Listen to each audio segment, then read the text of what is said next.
मैं भी कहता हूं कि मेरे वो भाई हैं।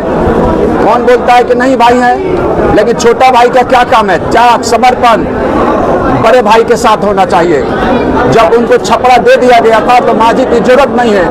मेरी जीत ये मांझी की जनता लिख चुकी है और ऐतिहासिक जीतों की लड़ाई सीधे हमारे सत्येंद्र यादव से है। उनको भाजपा का वो बागी उम्मीदवार कहा जा रहा है।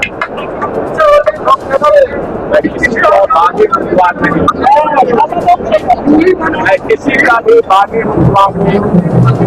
मुझे यहाँ मांझी में प्रत्येक पार्टी के सदस्य, हर कार्यकर्ता, मांझी में हर एक जनता मुझे समर्थन दे रही है और ये ऐतिहासिक जीतों की मांझी में, ये ऐतिहासिक जीतों की मांझी में। ऐसा बोला जा रहा है कि आप बीजेपी वाला लोग बोल रहा है कि सत्येंद्र यादव के तरफ से आप सत्येंद्र यादव के समर्थक बोल रहे हैं कि बीजेपी के लिए आप काम कर रहे हैं, उसको हरवाने का काम कर रहे हैं 15 सालों से।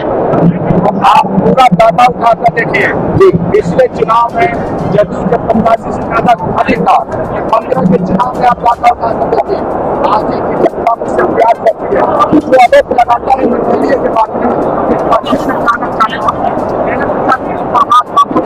चुनाव में थे। महाराजगंज के लोकप्रिय सांसद और मेरे पिता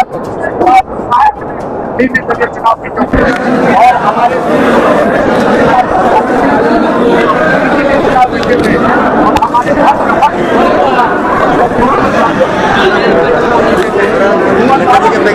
चुनाव जीते थे, उदित राय भी चुनाव जीते थे, जनक जी भी चुनाव जीते थे। तो ये आरोप प्रत्यारोप ये गलत बात है। आप अपने में झांकिए कि कौन कौन निर्दलीय चुनाव जीता है। क्या लगता है इस बार राणा प्रताप अपनी जीत के प्रति क्या कहेंगे? मेरी जीत ये मांझी की जनता लिख चुकी है और ऐतिहासिक जीतों की लड़ाई सीधे हमारे सत्येंद्र यादव से है। उन्होंने आपको गैर चोर कहा, ये तो फालतू की बात है। मेरे नाम पर कुछ है ही नहीं। मैं तो बोलता हूँ कि मध्यम क्लास का मैं बेटा हूँ। आप देख लीजिए कहीं मेरे नाम पर कुछ है तो बताओ। विशेष पार्टी के द्वारा आपको महागठबंधन का एजेंट बताया जा रहा है, ऐसे में इस बात का खंडन कैसे करिएगा? जो व्यक्ति ऐसा बोल रहा है, जो बाहर के प्रत्याशी आए हुए हैं, मैं उनसे पूछना चाहता हूं कि इस 10 सालों में जो राजग में थे, 2014 से लेकर 2024 तक उसी मंच पर थे, तो आप 2020 में उस व्यक्ति ने सत्येंद्र यादव को जिताने का काम किया है। तो ये सब आरोप प्रत्यारोप क्यों? अगर राजपूतों की बात होती है तो उसी मंच पर सत्येंद्र यादव एकनवास में राजपूतों को गाली दे रहा था, उस समय आपका मुंह बंद क्यों था? आप भी टीम हो क्योंकि आपने 2020 में सत्येंद्र यादव को जिताने का काम किया है। मेरे पास हर वर्ग का समर्थन है, हर वर्ग का।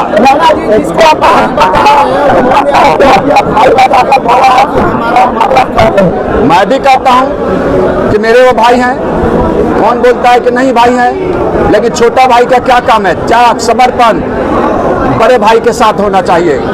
जब उनको छपड़ा दे दिया गया था तो मांझी की जरूरत नहीं है, यानी वो उसके बारे में अब क्या मैं बोलूं?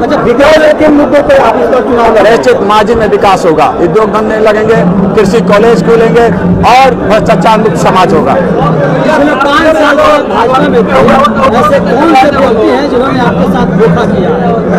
मैं किसी को नहीं कह सकता। भगवती की इच्छा होगी, हो रही है कि मैं निर्दलीय चुनाव जीत जाऊं। तो चुनाव जीतने के बाद मांझी विकास होगा। निश्चित मेरा जन्म हुआ है काम करने के लिए। जो लड़का 20 साल तक घर घर जाकर घूमता हो, जो पसीना तर होता हो, नीचे से ऊपर पसीना जाता हो, तो उसके बारे में आप क्या कर सकते हैं कि राणा प्रताप वो है घास का रोटी खाएगा, लेकिन मांझी का मान और सम्मान और विमान नहीं बेचने देगा, किसी के हाथों में गिरवी नहीं होने देगा। चुनाव का समय चल रहा है, आपके जो साथी हैं, आपके जो समर्थक हैं, काफी उत्साहित हैं, उनसे क्या अपील करेंगे? मांझी की जनता से क्या कहेंगे? मैं मांझी की जनता से मैं अपील करता हूं, मांझी विधानसभा क्षेत्र के प्रत्येक जनता से, हर एक वर्ग से, हिंदू हो या मुसलमान हो, आप बढ़ चढ़ कर हिस्सा लें, क्योंकि ये आजादी की लड़ाई है। जैसे 1942 में महात्मा गांधी जी ने कहा था करो और मरो, सुभाष चंद्र बोस जी ने कहा था तुम मुझे खून दो मैं तुम्हें आजादी दूंगा। मैं कहता हूं आप मुझे वोट दो, मैं आपको आजादी दूंगा। धन्यवाद।